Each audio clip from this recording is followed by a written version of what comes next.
تمام دیکھنے اور سننے والوں کو السلام علیکم۔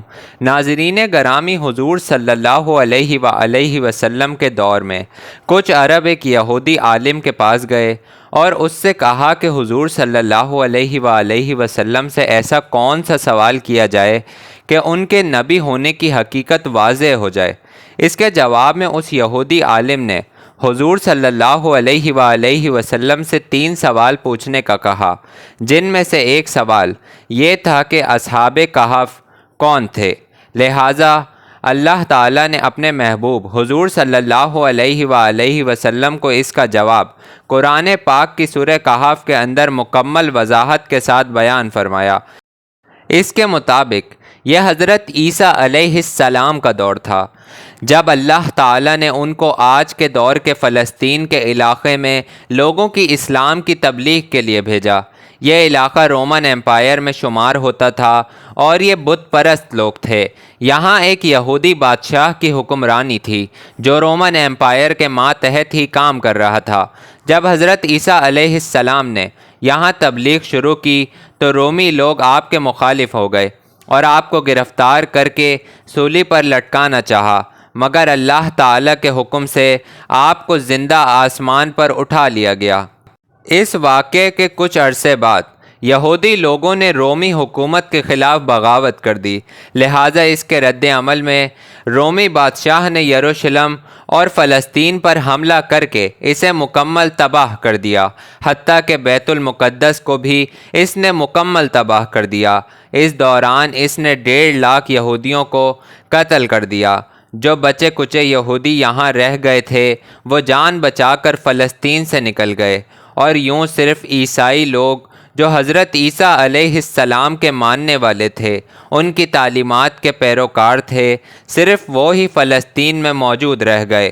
دوستوں، اس دور میں دقیانوس نام کے بادشاہ کی حکومت تھی جو کہ رومی تھا اور بت پرست تھا، لہٰذا اس کی حکومت میں موجود عیسائی لوگوں پر اس نے ظلم و ستم کرنا شروع کر دیا، یہاں تک کہ حضرت عیسیٰ علیہ السلام کے ماننے والوں یا ان کے چند نوجوان حواریوں کو ایک روز اس نے اپنے دربار میں بلا لیا اور ان سے کہا کہ میں تمہیں چند روز کی مہلت دیتا ہوں کہ تم اپنے نئے دین یعنی عیسائیت سے باز آ جاؤ، ورنہ میں تمہیں قتل کروا دوں گا۔ دوستوں، حضرت عیسیٰ علیہ السلام کے یہ پیروکار، یہ نوجوان دراصل اصحاب کہف تھے، جن کے واقعے کا ذکر قرآن پاک کی سورہ کہف میں تفصیل کے ساتھ موجود ہے۔ ان نوجوانوں نے جب یہ دھمکی سنی تو شدید پریشان ہوئے، کیونکہ وہ بادشاہ سے لڑنے کی ہمت نہیں رکھتے تھے، نہ ہی اس شہر میں رہ کر عیسائی تعلیمات جاری رکھ سکتے تھے، ورنہ بادشاہ یقیناً ان کو قتل کروا دیتا۔ لہٰذا انہوں نے شہر چھوڑ کر کہیں چلے جانے کا فیصلہ کر لیا اور خدا کی ذات پر بھروسہ کر کے شہر سے نکل گئے، یہاں تک کہ وہ ایک پہاڑ کی غار میں داخل ہو گئے اور اسی غار میں سو گئے، اور سوتے سوتے ان پر 300 سال کا عرصہ بیت گیا، یعنی 300 برس تک یہ لوگ اسی غار میں سوتے رہے۔ دقیانوس نے جب ان لوگوں کو تلاش کروایا تو معلوم ہوا کہ یہ لوگ اس غار کے اندر موجود ہیں، تو وہ بے حد غضب کا شکار ہوا، لہٰذا اس نے غصے میں آ کر حکم دیا کہ غار کو ایک بھاری دیوار سے بند کر دیا جائے تاکہ یہ لوگ اسی غار میں مر جائیں اور کبھی باہر نہ آ سکیں۔ بادشاہ نے جس شخص کے ذمہ یہ کام لگایا وہ بہت نیک اور ایماندار آدمی تھا۔ اس نے اصحاب کہف کا نام، تعداد اور پورا واقعہ ایک تختی پر لکھوا کر دیواروں کی بنیاد میں رکھ دیا، اور اسی طرح کی ایک اور تختی شاہی خزانے میں بھی جمع کروا دی۔ اس 300 سال کے عرصے کے دوران دقیانوس مر گیا اور کئی بادشاہ آئے اور کئی حکومتیں آ کر چلی گئیں، یہاں تک کہ 300 عیسوی میں رومن ایمپائر نے بھی عیسائیت اختیار کر لی۔ اس زمانے کے بعد یعنی 446 عیسوی میں بیدروس نامی بادشاہ کی حکومت آئی، جو کہ ایک نیک دل اور انصاف پسند بادشاہ تھا، اور اس نے 58 سال تک شان و شوکت سے حکومت کی۔ اس کے دور میں لوگ مذہب سے دوری اختیار کرنے لگے۔ بادشاہ یہ دیکھ کر سخت رنجیدہ ہوا اور ایک کمرے میں جا کر بند ہو گیا اور خدا سے دعا کرنے لگا، اے خدا کوئی ایسی نشانی پیدا فرما کہ میری قوم کا ایمان پھر سے تازہ ہو جائے، انہیں قیامت کا اور مرنے کے بعد دوبارہ زندہ ہونے کا اور خدا کے موجود ہونے کا یقین آ جائے۔ اللہ نے اس کی دعا قبول فرمائی۔ لہٰذا ایک روز ایک چرواہا اپنی بکریوں کو چرانے اس غار کے پاس پہنچا جس غار میں اصحاب کہف موجود سو رہے تھے۔ اس چرواہے نے اس دیوار کو کچھ لوگوں کے ساتھ مل کر گرا دیا۔ اس دیوار کے گرتے ہی دیوار گرانے والوں پر ایسی ہیبت اور خوف طاری ہوا کہ یہ سب گھبرا کر وہاں سے بھاگ گئے۔ یوں خدا کے حکم سے اصحاب کہف نیند سے جاگ گئے اور ایک دوسرے سے سلام و کلام میں مشغول ہو گئے۔ جب انہیں بھوک لگی تو اپنے ایک ساتھی کو کہا کہ تم بازار جا کر نہایت خاموشی سے کھانا لے کر آؤ اور یہ بھی معلوم کرنا کہ دقیانوس اب ہمارے بارے میں کیا ارادہ رکھتا ہے۔ جب یملیکا بازار پہنچے تو یہ دیکھ کر حیران رہ گئے کہ شہر میں ہر طرف اسلام کا بول بالا ہے، حتیٰ کہ لوگ بغیر کسی خوف کے حضرت عیسیٰ علیہ السلام کا نام مبارک لے رہے ہیں اور ان کی تعلیمات پر عمل بھی کر رہے ہیں۔ اس کشمکش میں یملیکا ایک دکان پر کھانا لینے پہنچے اور کھانے کے بدلے میں دقیانوسی زمانے کا سکہ دکاندار کو دے دیا، جو کہ ظاہر ہے 300 سال پہلے کا تھا اور اب بند ہو چکا تھا، حتیٰ کہ اس کو اب کوئی پہچانتا تک نہ تھا۔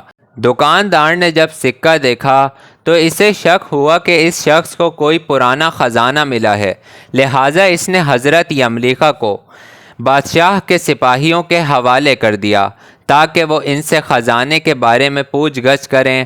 یوں سپاہیوں نے یملیکا کو پکڑ لیا اور ان سے سوال کرنے لگے کہ بتاؤ وہ خزانہ کہاں ہے۔ جواب میں یملیکا نے کہا میرے پاس کوئی خزانہ موجود نہیں ہے، یہ ہمارا ہی روپیہ ہے۔ سپاہیوں نے کہا کہ ہم کیسے مان لیں، کیونکہ یہ سکہ تو 300 سال پرانا ہے جبکہ تم لوگ ابھی جوان ہو، لہٰذا سچ سچ بتاؤ کہ معاملہ آخر کیا ہے تاکہ اس کا کوئی مناسب حل نکالا جا سکے۔ جواب میں یملیکا نے کہا کہ پہلے مجھے یہ بتاؤ کہ دقیانوس بادشاہ کا کیا حال ہے۔ سپاہیوں نے یہ سنا تو کہا کہ آج اس نام کا کوئی بادشاہ پوری روح زمین پر موجود نہیں ہے، لیکن ہاں سینکڑوں سال پہلے اس نام سے ایک بے ایمان بادشاہ گزرا تھا اور وہ بت پرست بھی تھا۔ یہ جواب سن کر یملیکا پریشان ہو گئے اور بتایا کہ کل ہی تو ہم اس کے شر سے اپنا ایمان اور جان بچا کر بھاگے تھے اور میں اور میرے ساتھی قریب کی ایک غار میں چھپ گئے تھے، جبکہ میرے باقی ساتھی ابھی بھی اس غار میں موجود ہیں۔ یملیکا نے کہا کہ تم لوگ میرے ساتھ چل کر خود ہی ان کو کیوں نہیں دیکھ لیتے۔ جب سپاہی اور شہر کے لوگ ایک کثیر تعداد میں اس غار کے پاس پہنچے تو اصحاب کہف یملیکا کے انتظار میں تھے کہ انہوں نے آنے میں بہت دیر کر دی اور انہیں بادشاہ نے گرفتار نہ کروا دیا ہو۔ جب غار پر بہت سے آدمی پہنچے اور شور سنائی دینے لگا تو اصحاب کہف سمجھے کہ دقیانوس کی فوج ہمارا تعاقب کر کے یہاں تک آ گئی ہے، لہٰذا وہ اللہ تعالیٰ کی عبادت میں مصروف ہو گئے۔ سپاہیوں نے غار پر پہنچ کر وہ تانبے کا صندوق برآمد کر لیا اور اس کے اندر سے تختی کو نکال کر پڑھا تو وہاں اصحاب کہف کے نام اور یہ لکھا ہوا تھا کہ یہ مومنوں کی جماعت ہے اور اپنے دین کی حفاظت کے لیے دقیانوس بادشاہ کے خوف سے اس غار میں پناہ گزیر ہوئی ہے، اور دقیانوس نے غصے میں آ کر اس غار کے منہ کو بند کروا دیا ہے، لہٰذا جب کبھی یہ غار کھلے تو لوگ اصحاب کہف کا حال معلوم کر سکیں۔ سپاہی یہ دیکھ کر حیران و پریشان رہ گئے اور جب کچھ سمجھ نہ آیا تو اپنے بادشاہ کو اصحاب کہف کی اطلاع دی۔ بیدروس بادشاہ نے جب یہ خبر سنی تو وہ فوراً اپنے معزز شہریوں کو لے کر ادھر پہنچ گیا۔ اصحاب کہف نے غار سے باہر نکل کر سارا واقعہ بادشاہ سے بیان فرمایا۔ بیدروس نے سجدہ شکر ادا کیا کہ اس کی دعا قبول ہوئی اور خدا نے ایسی نشانی ظاہر فرما دی کہ انسان موت کے بعد زندہ ہونے کا یقین ضرور کرنے لگے گا۔ اس کے بعد اصحاب کہف نے بیدروس بادشاہ کو دعا دی کہ خدا تمہاری بادشاہی میں برکت عطا فرمائے، اور سلام کرنے کے بعد دوبارہ اسی غار میں واپس چلے گئے اور دوبارہ وہیں جا کر سو گئے جہاں سے بیدار ہوئے تھے۔ لہٰذا اسی نیند کی حالت میں اللہ تعالیٰ نے انہیں موت دے دی۔ بادشاہ بیدروس نے لکڑی کا صندوق بنا کر اصحاب کہف کے جسم مبارک اس میں رکھوا دیے۔ بیدروس نے غار کے منہ پر ایک مسجد بھی بنا دی اور ایک دن مقرر کر دیا جب لوگ قبروں کی زیارت کے لیے آنے لگے۔ دوستوں، اصحاب کہف کی تعداد کیا تھی؟ اس کے بارے میں علماء کی مختلف رائے ہیں۔ حضرت عبداللہ بن عباس فرماتے ہیں کہ اصحاب کہف کی تعداد 7 ہے، جبکہ 8واں ان کا کتا تھا، جبکہ ان کے ناموں میں بھی اختلاف موجود ہے۔ سوچنے کی بات یہ ہے کہ ایسا کیسے ممکن ہوا اور اصحاب کہف پر وقت اثر انداز کیوں نہ ہوا؟ نہ ہی ان کے جسمانی خد و خال میں کوئی تبدیلی آئی، جبکہ 300 سال کا عرصہ گزر گیا تھا، ان کا وقت رک گیا، جبکہ غار سے باہر ان کے آس پاس کا تمام وقت چلتا رہا۔ یہ بالکل ناممکن نظر آتا ہے، مگر تمام جہانوں کے رب کے لیے کچھ بھی ناممکن نہیں ہے۔ یہ تو بس انسانی سوچ تک محدود ہے، اور بے شک اللہ تعالیٰ کے لیے کچھ بھی مشکل نہیں ہے۔